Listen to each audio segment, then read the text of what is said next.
Hello students, hope you are doing well. We are solving 2024 का paper हम solve करते हैं। क्वेश्चन नंबर 21 तक हमारा हो चुका है, ठीक है। 24 तक हो चुका है, 25 हम इस पार्ट में सेकंड पार्ट में करेंगे। एक बार 25 स्टार्ट करने से पहले आपको बता दूं कि मैंने फर्स्ट पार्ट ऑलरेडी अपलोड कर दिया है, वो एक बार जाके आप गो थ्रू कर सकते हो। Moving to the our question number 25। Question 25 आपका इलेक्ट्रोकेमिस्ट्री में से नर्नेस्ट इक्वेशन में से हमेशा क्वेश्चन बनता है आपका, ठीक है। इलेक्ट्रोकेमिस्ट्री आपका इंपॉर्टेंट चैप्टर है। नर्नेस्ट इक्वेशन के बेस आपके न्यूमेरिकल्स इंपॉर्टेंट है, प्लस आपके जो बैटरीज और सेल है इनमें से भी क्वेश्चन बनते हैं, तो आपको वो एक बार ये गो थ्रू करना है, ठीक है। ईएमएफ निकालनी है आपको, मतलब ई निकालना है। ई किसके बराबर होता है नर्नेस्ट इक्वेशन के according? E not minus 0.591 divided by n, ये इसके इक्वल होता है, ठीक है। एन क्या है? आपके नंबर ऑफ इलेक्ट्रॉन्स। अब एन की वैल्यू आप देख रहे हो, आयंस कितने टोटल इलेक्ट्रॉन्स आपका 2 प्लस चार्ज है दोनों साइड, यहाँ से भी आपका 2 प्लस चार्ज आएगा, तो यहाँ पे एन की वैल्यू आ जाएगी 2। ई नॉट की वैल्यू आपको गिवन है, ई नॉट है 1.05 minus 0.059 divided by 2 log product क्या है आपका Ni2 पॉजिटिव, इसकी कंसेंट्रेशन आपको दी हुई है 0.1, ऊपर डालेंगे। नीचे सिल्वर की कंसेंट्रेशन आपको दी हुई है 0.01 रेज टू पावर 2। इसको आप सारे को सॉल्व करोगे तो आपकी ई नॉट की जो वैल्यू आएगी, दिस विल बी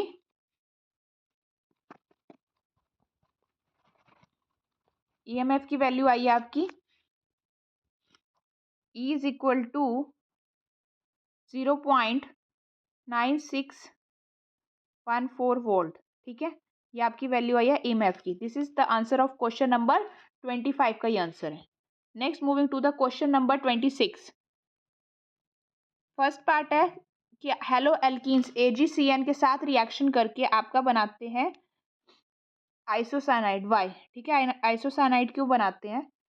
क्योंकि AgCN आपका कोवेलेंट नेचर का है, ठीक है। कोवेलेंट नेचर का है तो इसमें जो नाइट्रोजन है ये आपका लोन पेयर इजीली आपका अवेलेबल होता है, ठीक है। इलेक्ट्रॉन पेयर आपका इजीली डोनेट कर सकता है नाइट्रोजन, तो इसलिए यहाँ पे आपका डोनेट करने के कारण आपका आइसोसाइनाइड प्रोडक्ट बनता है। लेकिन अगर केसीएन हम डालते हैं तो आपका साइनाइड एज अ प्रोडक्ट बनता है, ठीक है। ये आपको ऑलरेडी मैंने हेलो एल्केन्स चैप्टर में करवाया हुआ टॉपिक, ठीक है। एक बार आप जाके रिवाइज कर सकते हो haloalkanes from my videos. Next part move on करते हैं। सेकेंड पार्ट ये है आपका कि allyl chlorides show high reactivity towards SN1 reaction. SN1 reaction आपने जब करे हैं तो उसमें बनता है आपका कार्बोकेटाइन, ठीक है। ये आपको पता है कार्बोकेटाइन बनता है SN1 और SN2, इंपॉर्टेंट है, पेपर में हमेशा क्वेश्चन बनते हैं।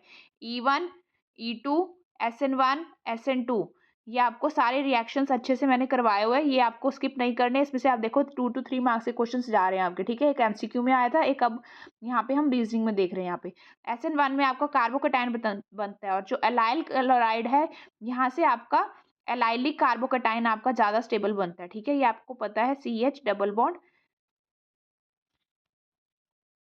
ये आपका कार्बोकेटाइन बनेगा, ठीक है। यहाँ पे आपका जो डबल बॉन्ड है ये CH2 double bond CH carbocation, और यहाँ पे 2 आएगा, ठीक है। तो ये भी बन सकता है, इसको रेजोनेंस स्टेबलाइज कार्बोकेटाइन बनेगा। सेकंड इसका जो स्ट्रक्चर बनेगा दिस विल बी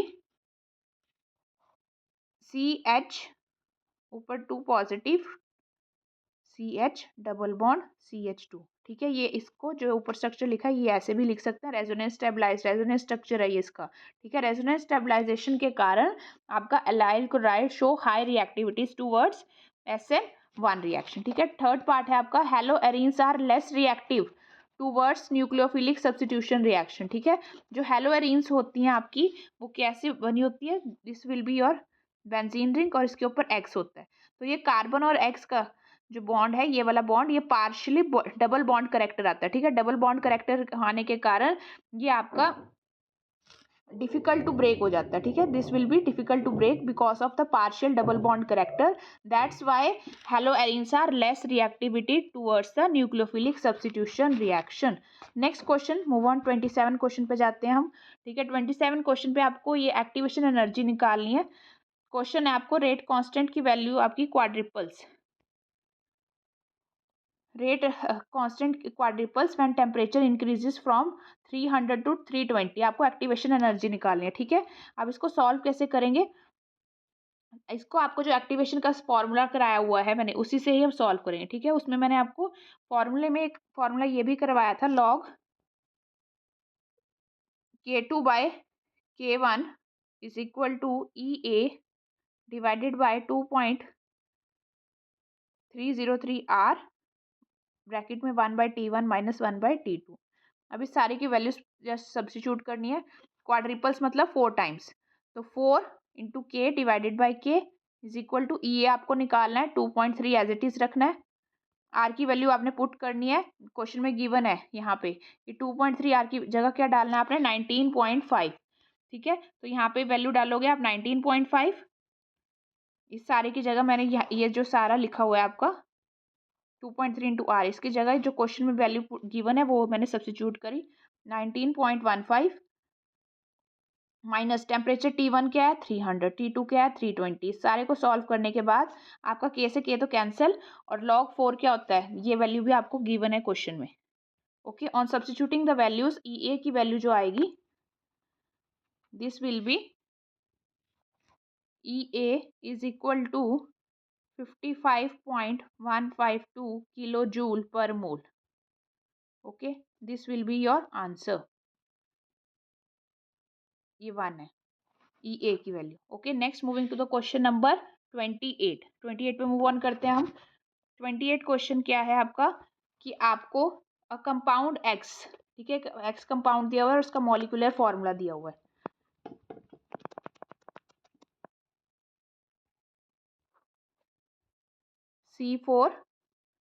C3H9N, ठीक है, और उसको आपने सल्फोनिल क्लोराइड के साथ, ये वाला जो बेंजीन वाला सल्फोनिल क्लोराइड है इसके साथ रिएक्ट करा तो आपको इनसॉल्युबल एक कंपाउंड मिला, ठीक है। आइडेंटिफाई एक्स, उसका आयोपिक नेम और रिएक्शन इन्वॉल्व। अब जब भी आप ये वाला कंपाउंड देख रहे हो आपके दिमाग में स्ट्राइक करना चाहिए जो हमने आइडेंटिफिकेशन के क्वेश्चंस करे थे, ठीक है। ये वाला हमने ऑलरेडी किया हुआ है सल्फोनिल क्लोराइड के साथ एमीन्स वाले चैप्टर में। आपको एक तो मैंने हाइजेनबर्ग टेस्ट करवाया था, ठीक है, आइडेंटिफिकेशन के कि 2 डिग्री 3 डिग्री क्या है, और एक ये बेंजीन सल्फोनिल क्लोराइड वाले टेस्ट करवाए थे। तो उसमें इनसॉल्युबल है, इनसॉल्युबल है तो इनसॉल्युबल से आपके दिमाग में स्ट्राइक करना चाहिए कि 2 डिग्री होना चाहिए, ठीक है। अभी एमसीक्यू में हमने डिस्कस करा हुआ है, जो सीबीएसई सैम्पल पेपर में करा था वहाँ पे इनसॉल्युबल और soluble in alkyl Hinsberg test में हमने ये ऑलरेडी कर चुके हैं आइडेंटिफिकेशन में। और यहाँ पे भी अभी प्रीवियस वीडियो में भी मैंने ये डाला हुआ है, एक क्वेश्चन आया हुआ है। तो आपको ये चीज़ें याद रखनी है कि जब भी सल्फोनिल क्लोराइड और इनसॉल्युबल इन एल्काइल है तो वो कौन सा अमाइन होगा आपका 2 डिग्री। अमाइन क्यों लिया, क्योंकि जो आप कंपाउंड देख रहे हो वो C3H9N है, N है मतलब यहाँ पे अमाइन बना हुआ कुछ इसका, ठीक है। तो आप 2 डिग्री अमाइन से अब आप 2 डिग्री बनाने की कोशिश करोगे। 2 डिग्री कैसे होगा, बीच में नाइट्रोजन साइड पे कार्बन। अब देखो 3 कार्बन है ना, C3H9N है, ठीक है। तो 3 कार्बन है तो ये मतलब एक साइड पे आपकी 1 कार्बन होगी, दूसरी साइड पे आपकी 2 कार्बन होगी, और नाइट्रोजन की आपकी वैलेंसी 3 होती है। तो 3 तो आपके बॉन्ड्स बने हुए और एक आपके लोन पेयर ऑफ इलेक्ट्रॉन्स है, ठीक है। 1 2 2 बॉन्ड बने और 3 मैंने हाइड्रोजन सब्स्टिट्यूट कर, ठीक है। नाइट्रोजन 3 बॉन्ड्स बनाता है और 1 लोन पेयर होता है। ओके, नेक्स्ट इसका रिएक्शन करना है मैंने बेंजीन सल्फोनेट क्लोराइड इसके साथ करेंगे। Cl मैंने ऐसे सब्स्टिट्यूट करा SO2 और ये मैंने बेंजीन ड्रॉ कर दिया। ओके, नेक्स्ट अब हाइड्रोजन नाइट्रो, अगर ये 2 डिग्री है तो यहाँ का हाइड्रोजन और यहाँ का क्लोरीन आपस में रिएक्शन करके you will be getting CH3 nitrogen के साथ सिंपली ये कंपाउंड को ज्वाइन कर देना है, you will be getting this as your product. Okay, और ये इनसॉल्युबल होता है। और अगर आपका यहाँ पे ये हाइड्रोजन ना होता, अगर ये 3 डिग्री अमाइन होता तो ये आपका रिएक्शन ही शो ना करता, ठीक है। ये आपके एक एक्स्ट्रा पॉइंट मैंने बता दिया। Okay, this is the answer of question number 28 का ये आंसर है। नेक्स्ट हम सेक्शन डी पे मूव ऑन कर रहे हैं। सेक्शन डी क्वेश्चन नंबर 29, ठीक है। ये आपका केस पे स्टडी, 2 केस पे स्टडी आती हैं आपकी, वही है। फर्स्ट आपकी केस पे स्टडी है आपकी कोऑर्डिनेशन केमिस्ट्री में से। देखो अब आपकी कोऑर्डिनेशन केमिस्ट्री में से सैम्पल पेपर में भी है और इसमें भी आपकी केस स्टडी बनी हुई है। तो फर्स्ट आपका क्वेश्चन है, मूविंग टू द क्वेश्चन, ये आपकी सारी केस स्टडी है, यू कैन रीड इट, ये आप रीड कर सकते हो। नेक्स्ट क्वेश्चन पे आते हैं। फर्स्ट क्वेश्चन है डिफाइन एम्बीडेंडेंट लिगेंड्स, ठीक है। एम्बीडेंडेंट लिगेंड आपको एक्सप्लेन करना है विद एग्जांपल। एम्बिडेंटेट लिगेंड क्या होते हैं कि एक ही लिगेंड में दो डोनेटिंग साइड्स हो जाए, दैट इज योर एम्बिडेंटेट लिगेंड। जैसे हम करते हैं नाइट्रो कंपाउंड, ठीक है, नाइट्रो कंपाउंड में अगर मेटल है और नाइट्रो ऑक्सीजन के थ्रू भी दे सकता है, नाइट्रोजन के थ्रू भी दे सकता है, it's lone pair of electrons. अगर नाइट्रोजन के थ्रू देगा देन इट इज नाइट्रिटो एन, ठीक है, उसकी नेमिंग में हम नाइट्रिटो लिखते हैं। और अगर यही कंपाउंड आपका ऑक्सीजन के थ्रू लिंक हो जाए, ठीक है, नाइट्रोजन की जगह ऑक्सीजन के थ्रू लिंक हो जाए, तो आप लिखोगे इसको यहाँ पे ऑक्सीजन नाइट्रिटो, ठीक है, नाइट्रिटो एन, यहाँ पे ओ लिखोगे, ठीक है, एन की जगह ओ आ जाएगा कि ऑक्सीजन के through lone pair of electron donate कर रहा है मेटल को। नेक्स्ट एक और एग्जांपल से एक्सप्लेन करती हूँ।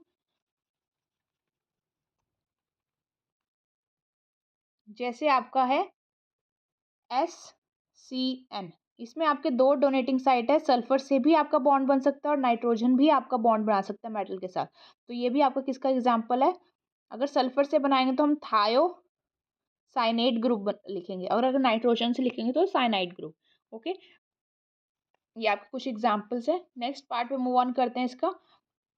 आपको दो कंपाउंड्स दिए हुए हैं और आपसे पूछा हुआ है इन दोनों में से कि आपका, अब देखो यहाँ का जो आउट, ये वाले जो मैंने मार्क करे हैं सिर्फ इन आयंस का आपस में एक्सचेंज हुआ है, तो ये किस टाइप का है आपका example? This is your ionization. Ions आपके डिफरेंट बनेंगे ना, जब इसका आयनाइजेशन बनेगा, यहाँ से आपका सल्फर एनायन मिलेगा और यहाँ से आपका क्लोराइड एनायन मिलेगा आपको, ठीक है, क्लोराइड एनायन मतलब नेगेटिव चार्ज, यहाँ से Cl नेगेटिव और यहाँ से SO4 2 नेगेटिव, तो दोनों के आपके डिफरेंट आयंस मिल रहा है। तो ये किस टाइप का एग्जांपल है आपका? Ionization isomerism. Okay, this is the example of your ionization isomerism, ठीक है। आइसोमरिज्म मैंने ऑलरेडी बहुत अच्छे से कराया हुआ है, आपको एक जाके वीडियो देखनी है। ओके, नेक्स्ट आपका है चिलेट इफेक्ट। चिलेट इफेक्ट क्या होता है कि जब आपका लिगेंड्स, आपका पॉलीडेंटेट लिगेंड होता है, ठीक है, पॉलीडेंटेट मतलब एक ही मेटल में काफी सारे आपके डोनेटिंग एटम्स होते हैं, तो उसमें आपकी स्टेबिलिटी बढ़ जाती है, ठीक है, जैसे EDT हो गया, ऑक्सीलेट हो गया, तो ये सारे आपके एग्जाम्पल्स हैं that will increase the stability, stability को बढ़ाते हैं। चिलेट इफेक्ट क्या होता है? When more than two polydentate ligands are attached, they will increase the stability of a complex. For example, अगर आप EDTA के साथ कोई कॉम्प्लेक्स बनाते हो, जैसे नीचे यहाँ पे एग्जांपल दिया, जिन्हें नहीं पता कि C2O4 क्या है, आपका ऑक्सलेट, ठीक है, ये वाला जो एग्जांपल है नीचे, ये आपका ऑक्सलेट का कॉम्प्लेक्स है, ठीक है। This is also the example of your chelate effect, ठीक है। इसमें डोनेटिंग साइट आपकी दो हैं, जो ऑक्सलेट को अगर आप ओपन करके लिखते हो, here it will be COO negative, ठीक है।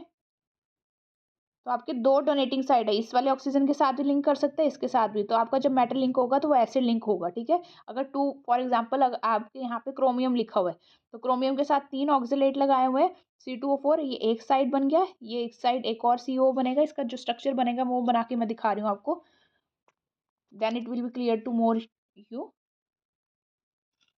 ये आपका क्रोमियम है, यहाँ पे आपका COO ग्रुप लगा हुआ है, एक बारी यहाँ पे भी आपका COO ग्रुप लगे हुए हैं,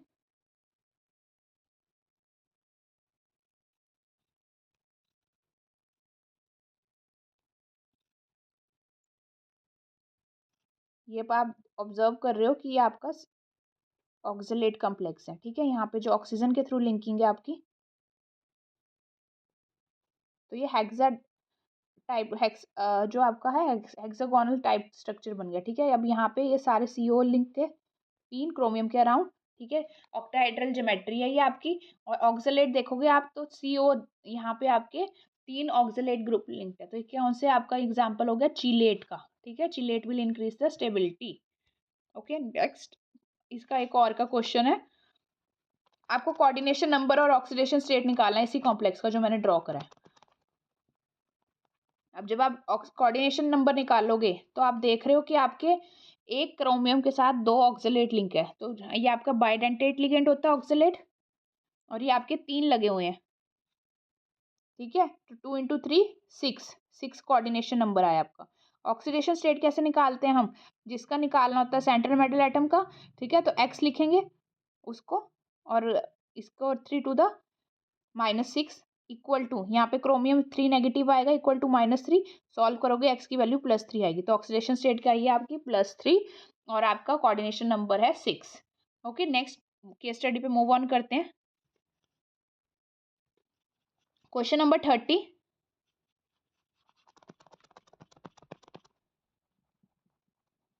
क्वेश्चन नंबर 30 की ये केस स्टडी है, एक बार आप ऑब्जर्व कर सकते हो, ये अपने बिहाफ पे ऑर्गेनिक की है ये, ठीक है, बायोमोलिक्यूल्स वाले चैप्टर में से। Okay, move on to the question. Question क्या है आपका, फर्स्ट क्वेश्चन है विटामिन B6 का आपका अनदर नेम क्या है। विटामिन B6 का अनदर नेम है पायरिडॉक्सिन, पायरिडॉक्सिन, ठीक है। सेकंड पार्ट है vitamin which deficiency link to clotting of, blood clotting में टाइम लगता है, विटामिन के, ठीक है, विटामिन के इसका आंसर है। नेक्स्ट है xerophthalmia is caused by deficiency of which vitamin, ठीक है, विटामिन ए की डेफिशिएंसी से आपको जेरोफ्लेमिया होता है, ठीक है। इसकी डेफिशिएंसी के 2 सोर्सेज हैं, इसको जो आप दूर कर सकते हो, first is carrot, milk, cheese, these are the sources. Next question है why cannot vitamin C stored in our body, ठीक है, विटामिन सी हमारी बॉडी में क्यों नहीं स्टोर होता, और disease which is caused by the its deficiency. तो विटामिन सी हमारी बॉडी में स्टोर क्यों नहीं होता, why, because it is soluble in water, ठीक है, ये विटामिन है दैट इज सॉल्युबल, ये सॉल्युबल है वाटर में, और it is excreted out in the form of urine from our body, ठीक है। और इसकी डेफिशिएंसी से कौन सा डिसीज होता है, स्कर्वी, ये आपने छोटी क्लासेस में भी पढ़ा हुआ है, स्कर्वी होता है, ठीक है। नेक्स्ट सेक्शन ई पे मूव ऑन करते हैं। सेक्शन ई के आपका first question number 31, cerium 3 is easily oxidize to cerium 4, ठीक है, ये मैंने ऑलरेडी करवाया था, सीरियम 4 और इट्रीबियम होता है वाई वाला, तो ये आपके +4 ऑक्सीडेशन स्टेट में इजिली क्यों बन जाते हैं, because of its stable outer electronic configuration, ठीक है। जो सीरियम +4 की आपका ऑक्सीडेशन स्टेट ऑब्जर्व कर रहे हो, तो वो है आपकी 4f0, 5d0, 6x0, ठीक है। तो स्टेबल आउटर इलेक्ट्रॉनिक कन्फिग्रेशन है, जिनॉन आगे आपका नोबल गैस कन्फिग्रेशन है, इसलिए ये इजिली ऑक्सीडाइज हो जाता है, ठीक है। सेकंड पार्ट है आपका E0 की वैल्यू आपको नेगेटिव गिवन है, ये वाली मैग्नीज की, वाई इट इज, क्वेश्चन है why it is highly negative in comparison to D block element, ठीक है, डी ब्लॉक के जितने भी एलिमेंट्स हैं मैग्नीज की सबसे ज़्यादा नेगेटिव वैल्यू क्यों है, बिकॉज आपको पता है जो मैग्नीज Mn2 पॉजिटिव है, इसकी जो इलेक्ट्रॉनिक कन्फिग्रेशन है वो 3d5 है, और 3d5 होने के कारण ये हाफ फिल्ड इलेक्ट्रॉनिक कन्फिग्रेशन है, इसमें से आपको इलेक्ट्रॉन निकालने के लिए और ज़्यादा एनर्जी सप्लाई करनी पड़ेगी, that's why E0 is negative, ठीक है। आंसर क्या है 3d5, half filled stable electronic configuration, difficult to remove the electron, that's why highly electronegativity of manganese. Okay, next question है which element of 3D series has the lowest enthalpy of atomization and why, atomization की आपकी lowest value किसके लिए है, it is zinc, ठीक है, zinc के लिए इसकी सबसे लोएस्ट वैल्यू है, ठीक है, क्यों, क्योंकि जिंक आपका फुली फिल्ड डी ऑर्बिटल है, 3d10 है ना, फुली फिल्ड इलेक्ट्रॉनिक कन्फिग्रेशन के कारण इसकी सबसे लोएस्ट इंथैल्पी ऑफ एटमाइजेशन है।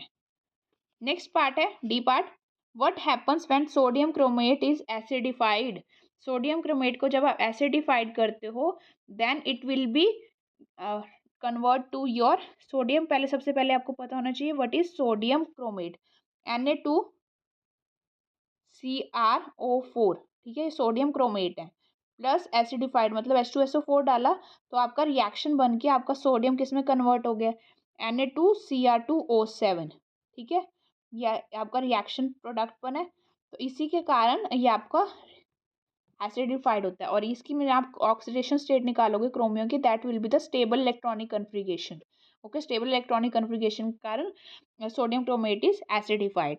नेक्स्ट पार्ट पे मूव ऑन करते हैं, जिंक, कैडमियम, मर्करी, वाई, ये वाला इंपॉर्टेंट क्वेश्चन है, कई बार ये क्वेश्चन ऐसे आता है सॉफ्ट मेटल्स क्यों वाई है, और कई बार ये क्वेश्चन आता है they are not considered as 3D series element, ठीक है, ये आपके डी ब्लॉक एलिमेंट्स भी कंसिडर नहीं होते जो तीनों के तीनों लिखे हुए हैं, ये क्वेश्चन आपका दो तरीके से बन सकता है, दोनों का आंसर सेम है कि इसमें 3D जो डी ऑर्बिटल है वो आपके फुली फिल्ड है, फुली फिल्ड होने के कारण they form the weak metallic bonds, ठीक है, फुली फिल्ड होने के कारण ये वीक बॉन्ड बॉन्ड बनाते हैं मेटल्स के साथ, और that's why they are the soft metals. Okay, next part में मूव ऑन करते हैं। Permanganate titration is not carried out in the presence of your HCl, ठीक है, एसिड की फॉर्म में जो पर मैग्नेट है वो आपका क्यों नहीं टाइट्रेशन हम करते हैं, ठीक है, HCl की प्रेजेंस में हम इसकी टाइट्रेशन नहीं करते। वाई?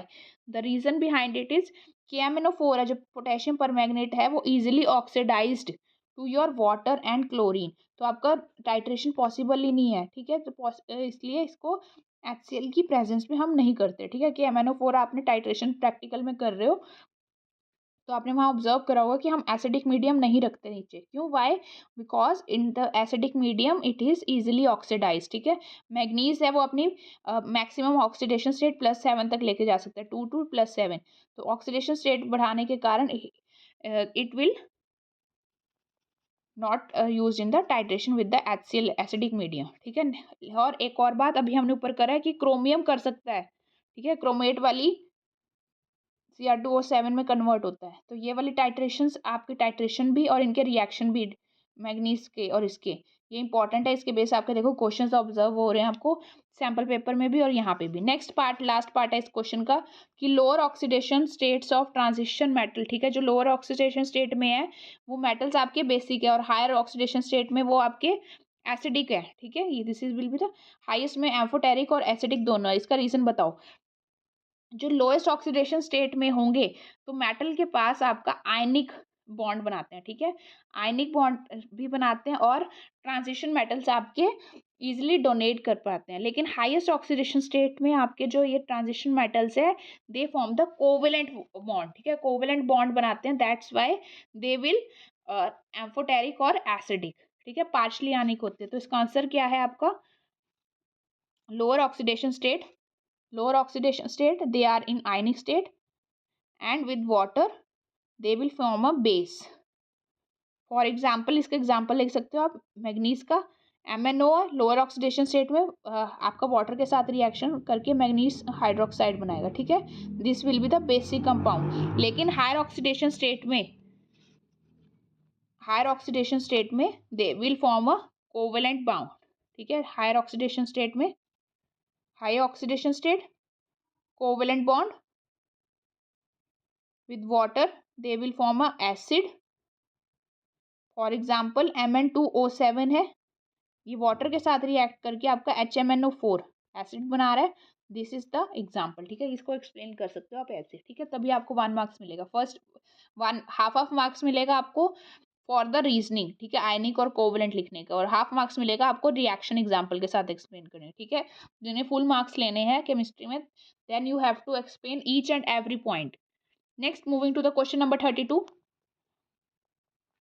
क्वेश्चन नंबर 32 है आपका, ईशान ए रेडिएटर फिल करा है with this amount of water, how many grams of ethylene glycol. ये देखो फ्रीजिंग पॉइंट है, सॉल्यूशन वाले चैप्टर में से है ये न्यूमेरिकल।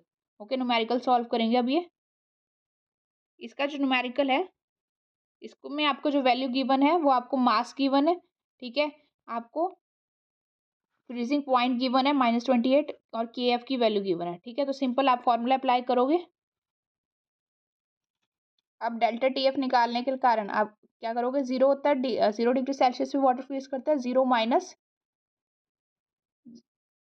2.8, ठीक है, इक्वल टू KF की वैल्यू आपको गिवन है क्वेश्चन में, this is your 1.86 into molality का फॉर्मूला क्या होता है, wait of solvent divided by weight of solution in kg, तो आप वेट ऑफ सॉल्वेंट तो आपको निकालना है W2 और W1 आपको गिवन है 1 kg।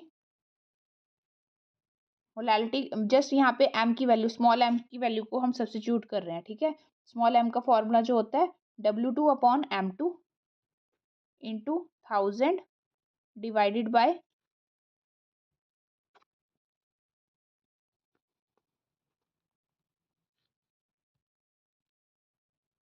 1.86। मैं दोबारा से लिख रही हूँ ये चीज़, W2 आपको निकालना है, M2 आपको क्वेश्चन में गिवन है 62 ग्राम गिवन है आपको, तो यहाँ पे मैंने 62 लिख दिया, इंटू केजी में आपको सॉल्वेंट चाहिए तो केजी में आपको गिवन है, तो यहाँ पे 1 लिख दिया मैंने। ओके, तो सॉल्व करोगे W2 की वैल्यू यहाँ पे इक्वल टू आ जाएगी 2.8 मल्टीप्लाई, नीचे 62 है ऊपर से मल्टीप्लाई हो जाएगा, डिवाइडेड बाय 1.86 इंटू योर 1। ठीक है, सारे को सॉल्व करोगे तो W2 आपकी वैल्यू आती है 105.23 gram. This will be the answer of your question number 32 के ए पार्ट का आंसर है। जिन्हें न्यूमेरिकल्स में दिक्कत है वो जो सिंपल फॉर्मूलाज है सिर्फ उसमें वैल्यूज सब्स्टिट्यूट करनी है। ठीक है, तो न्यूमेरिकल्स आप एक बार रिवाइज कर सकते हो फ्रॉम द वीडियोज ऑल्सो। ठीक है, इंपॉर्टेंट वीडियो जो टॉपिक है उनके बेस मैंने न्यूमेरिकल्स करवाए हुए हैं। नेक्स्ट आपका क्वेश्चन है, इसका सेकंड पार्ट है रॉयलेट्स लॉ के बेसिस पे। ठीक है, what type of deviation will be shown by ethanol and acetone mixture. ठीक है, ये जो आपको मैंने मिक्सचर्स करवाए हुए हैं इंपॉर्टेंट वाले मैंने करवाए हुए हैं। ठीक है, इथेनॉल एसीटोन हो गया, HCl HNO3 का हो गया, क्लोरोफॉर्म के साथ आपके होंगे, ये इंपॉर्टेंट है that you have to learn. Okay, इसमें आप ऑब्जर्व कर रहे हो इथेनॉल एसीटोन वाला आपका कौन सा डेविएशन है, पॉजिटिव डेविएशन। ठीक है, पॉजिटिव डेविएशन है, और ए बी की interaction is less than your A interaction and B interaction. Second thing, अगर इसका एजियोट्रॉप पूछेंगे तो पॉजिटिव का कौन सा बनेगा, पॉजिटिव का उल्टा मैंने करवाया हुआ लर्न ट्रिक आपको, मिनिमम एजियोट्रॉप। ठीक है, पॉजिटिव का मिनिमम एजियोट्रॉप, एक चीज अगर पॉजिटिव है तो उसका मिनिमम एजियोट्रॉप बनेगा। ठीक है, नेक्स्ट इसका एक और में पार्ट है,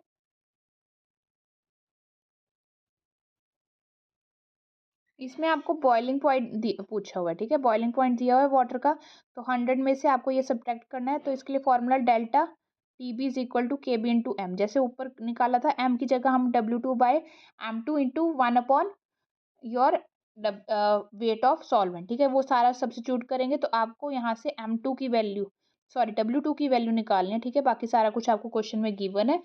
hope you will like share and subscribe to my channel, और अभी वीडियोस रहती है। ठीक है, सेकंड पार्ट इसी का और का सेकंड पार्ट है बी का, कि आपको हेनरीज लॉ। ठीक है, हेनरीज लॉ ऑलरेडी आपने करा हुआ है, रॉयलेट्स लॉ का स्पेशल केस है हेनरी लॉ, तो यहाँ पे आप वो स्टेट करोगे उसका एक एप्लीकेशन, ये आप कर सकते हो, स्टैटिक क्वेश्चन का पार्ट है। नेक्स्ट इंपॉर्टेंट क्वेश्चन है 33 पे, हम मूव ऑन करते हैं। 33 क्वेश्चन में आपका बोला हुआ है कंपाउंड ए है, organic compound A with the molecular formula. ठीक है, उसका मॉलिक्यूलर फॉर्मूला आपको C9H10 ऑक्सीजन 2,4-DNP डेरिवेटिव को रिड्यूस करके फेलिंग को सोल्यूशन और कैनिज़ेरो रिएक्शन कर रहा है। ठीक है, कैनिज़ेरो रिएक्शन है तो मतलब ये आपका कंपाउंड में अल्फा CH3 नहीं होगा। ठीक है, ये आपको चीज़ें करवाई हुई है। कैनिज़ेरो रिएक्शन और एल्डोल कंडेंसेशन में एक ही डिफरेंस है, अगर अल्फा CH3 होगा तो वो आपका एल्डोल करेगा, लेकिन इसमें अल्फा नहीं होना चाहिए। ठीक है, अब जो आप फॉर्मूला बनाओगे ऑक्सीजन के साथ और 2,4-DNP डेरिवेटिव के साथ रिएक्शन और फैलिंग के साथ रिएक्शन तभी करेगा जब उसमें कौन सा ग्रुप होगा, फैलिंग और टॉलिन्स मैंने ऑलरेडी करवाया था। अगर फैलिंग सॉल्यूशन हम डालते हैं तो वो एरोमेटिक के साथ रिएक्शन नहीं करता। ठीक है, ये आपको ऑलरेडी मैंने करवाया कि एरोमेटिक कंपाउंड्स के साथ रिड्यूसेस फैलिंग सॉल्यूशन, ये लिखवाया हुआ है। तो इसमें आप देखोगे कि एल्डिहाइडिक ग्रुप के साथ आपका एक तो अल्फा कार्बन नहीं होना चाहिए। सेकेंड थिंग, ये फैलिंग्स और एल्डिहाइड्स के साथ रिएक्ट करता है आपका, वो भी एरोमेटिक वाले के साथ। ठीक है, टॉलिन्स आपके कीटोन के साथ नहीं करता, ये ऑलरेडी आपको करवा चुकी हूँ मैं एक बारी। अब मैं इसको फॉर्मूलेस के थ्रू करवाऊंगी। ठीक है, जब भी आपके कार्बन के नंबर 6 से ज़्यादा होंगे तो एक बारी आप ट्राई करके देखना कि वो क्या आपका बेंजीन वाली कार्बन बन रही है। ठीक है, तो इसमें देखेंगे हम कि यह वाला C9H10 है, तो इसका जो आपका रिएक्टेंट है ये क्या होगा, ये बेंजीन बनाया, एक एल्डिहाइडी ग्रुप है, एल्डिहाइडी ग्रुप के साथ मैंने क्या कहा था, अल्फा आपका CH3 मिथाइल ग्रुप नहीं होना चाहिए। ठीक है, तो इस पे आप देखो, अब 6 कार्बन ये बेंजीन के थे और एक ऊपर लगा दिया, 7 कार्बन हो गए, बचे कितने, 7 में से 9 में से 7 गए, 2 कार्बन बचे, तो आपने ऑर्थो पोजिशन पे आपने C2H5 लगा दिया। ओके, ये ऐसा क्यों करा मैंने, ताकि आप जब रिएक्शन शो कर रहे हो तो आप देख रहे हो कि यहाँ पे अगर यहाँ पे CH3 होता तो यहाँ पे अल्फा पोजीशन पे इसका मिथाइल ग्रुप आने के कारण this will go the aldol condensation, लेकिन हमें क्वेश्चन में दिया हुआ एल्डोल कंडेंसेशन नहीं कर रहे वो। ठीक है, कैनिज़ेरो रिएक्शन कर रहे, तो कैनिज़ेरो रिएक्शन की कंडीशंस करवाई हुई है मैंने, उसमें ये बताया हुआ है आपको। नेक्स्ट इसका रिएक्शन हमने शो करा विद द 2,4-DNP। सबसे पहले आपको ए कंपाउंड लिखना था, ये आपका ए कंपाउंड है। ओके, नेक्स्ट आपका है कि इसने आपका आयोपिक नेम बताओ इसका, तो आयोपिक नेम क्या होगा? टू, सेकंड नंबर पे या वन एल्डिहाइडिक है, टू नंबर पे आपका इथाइल ग्रुप है, टू इथाइल बेंजेल्डिहाइड, ठीक है, this will be the IUPAC name. Next है इसका आपको रिएक्शन लिखना है, two four D N nitro phenyl hydrazine के साथ। नेक्स्ट पार्ट में इसका पूछा हुआ है two four di nitro hydrazine के साथ रिएक्शन। तो आपने इसका जब रिएक्शन करोगे, सबसे पहले मैं nitro two four di nitro hydrazine draw कर रही हूँ और प्लस योर एल्डिहाइडिक ग्रुप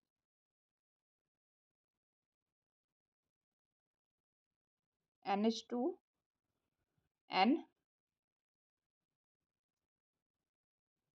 ये फर्दर लेंगे आपकी बेंजीन और यहाँ पे टू और फोर पोजीशन पे, one two three four, four position ये आएगी आपकी।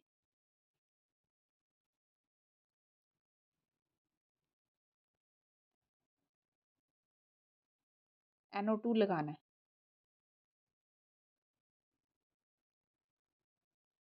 ओके, तो आप यहाँ से एक हाइड्रोजन जाएगा, यहाँ से आपका वाटर का लॉस होगा और बाकी आपका ग्रुप लगा हुआ है, यहाँ पे बेंजीन लगा हुआ है और अल्फा पोजीशन पे, वन पोजीशन, टू पोजीशन पे आपके इथाइल ग्रुप। तो आपका जो प्रोडक्ट बनेगा, here it will be your product,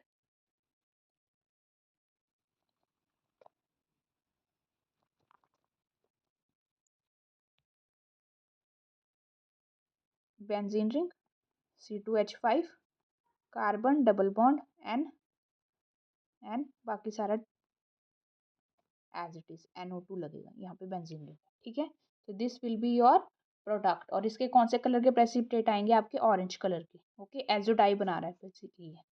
next part है, सेकंड पार्ट इसका, फैलिंग सॉल्यूशन के साथ आपने रिएक्शन शो करना है, ठीक है। Here it is, falling solution के साथ जो आपका एक कंपाउंड बनाया उसका रिएक्शन करना है, ठीक है। फैलिंग सॉल्यूशन क्या होता है आपका?